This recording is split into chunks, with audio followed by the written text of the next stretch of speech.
তো আমরা ফ্লোটিং মার্কেটের ঘোরা শেষে ওর ঠিক অপোজিটে মানে আপনি হেঁটেই যেতে পারবেন এই জায়গায়, সেটির নাম হচ্ছে টাইগার পার্ক। এটি আসলে থাইল্যান্ডের পাতায়ার একটি খুবই পরিচিত এবং খুবই বিখ্যাত একটি জায়গা। এই জায়গায় মোটামুটি দেখতে পারবেন আপনারা যে খুবই ভালো ভালো স্বাস্থ্যবান বাঘ আসলে রাখা হয় এবং সেই বাঘের সাথে মানুষজন ছবি তুলে, বাঘের সাথে খেলা খেলে। হ্যাঁ, সো এর ভিতরে এন্ট্রি করার জন্য আপনার লাগবে হচ্ছে ২৫০ বাত। তাতে করে আপনার সুবিধা একটাই, সেটা হচ্ছে যে আপনি বাঘের সাথে ছবি তুলতে পারবেন, বাঘের গায়ে হাত দিতে পারবেন। এইগুলোর জন্য ২৫০ বাত দিয়ে আপনাকে ভিতরে ঢুকতে হবে এবং ভিতরে অনেকগুলো বাঘ রয়েছে। আর বাইরে থেকে দেখতে পাচ্ছেন, বাইরে থেকে মোটামুটি অনেকগুলো সিনারিও, অনেকগুলো বাঘ-টাঘ সবই দেখা যায়। আর কে কার সাথে মানে মানুষজন বাঘের সাথে সেলফি তুলছে, এগুলো সবই দেখা যায় বাইরে থেকে। আর ফ্লোটিং মার্কেট থেকে আসার টাইমে আমরা আসলে আমাদের একটু লাঞ্চের জন্য একটি ড্রিঙ্ক নিয়েছি বুথ থেকে।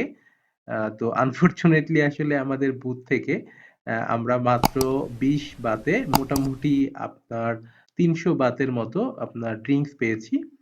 What ever. তো এখন হচ্ছে আমরা টাইগার পার্কে রয়েছি এবং টাইগার পার্কে আমরা কিছু খুবই ভ্যালুয়েবল টাইম পাস করছি এখানে।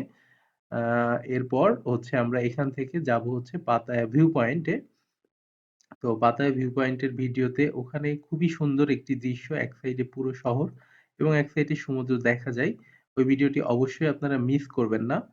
আর এখানে বলে রাখি যে যারা পাতায়াতে যাচ্ছেন এবং পাতায়া থেকে ফ্লোটিং মার্কেটে যাবেন এবং অবশ্যই আপনারা টাইগার পার্কটা দেখে আসবেন। আর এই টাইগার পার্কেই কিন্তু পুষ্পা টু সিনেমার যে শুটিং রয়েছে, পুষ্পা টু সিনেমায় একটি বাঘের সাথে একটি সিন রয়েছে এবং এই সিনটি থাইল্যান্ডের এই পাতায়া টাইগার পার্কেই করা হবে এবং এটি অলরেডি অ্যানাউন্স হয়ে গিয়েছে এবং এই শুটটা আপনারা যদি আজকের ডেটে যখন আপনারা ভিডিওটি দেখতেছেন তখন যদি পুষ্পা টু সিনেমাটি রিলিজ হয়ে থাকে তাহলে আপনারা বুঝতে পারবেন যে এখানে আসলে টাইগার টু এর বাঘের সাথে সিনটি করা হয়েছে।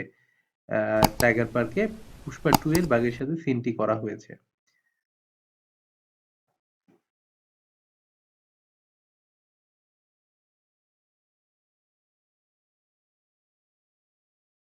আমরা চেক করব যে কি ধরনের বাইক এখানে আসলে অ্যাভেলেবল পাওয়া যায়, সেগুলো দেখব। আসলে এই নাও বাংলাদেশে এই যে দেখছেন বাইকগুলা, ওয়াও, জোস জোস বাইক সব এখানে, হার্লে ডেভিডসনের এইসব বাইকগুলো আসলে 750-800 সিসির বাইক। আর সাউন্ড দেখছেন, মারাত্মক, আসলে সাউন্ডগুলোও মারাত্মক। Wow, what a showroom man.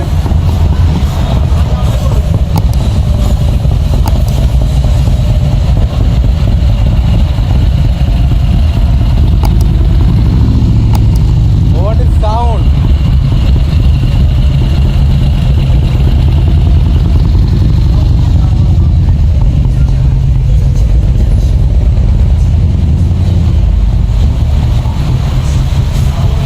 Hey bro. Wow. এই বাইকটা 1200 সিসি, এই যে দেখতে পাচ্ছেন এই বাইকটা হচ্ছে 1250 সিসির এই বাইকটি। হ্যাঁ, খুবই জোস জোস ব্যাপার স্যাপার। এই যে দেখেন কত সুন্দর বাইক।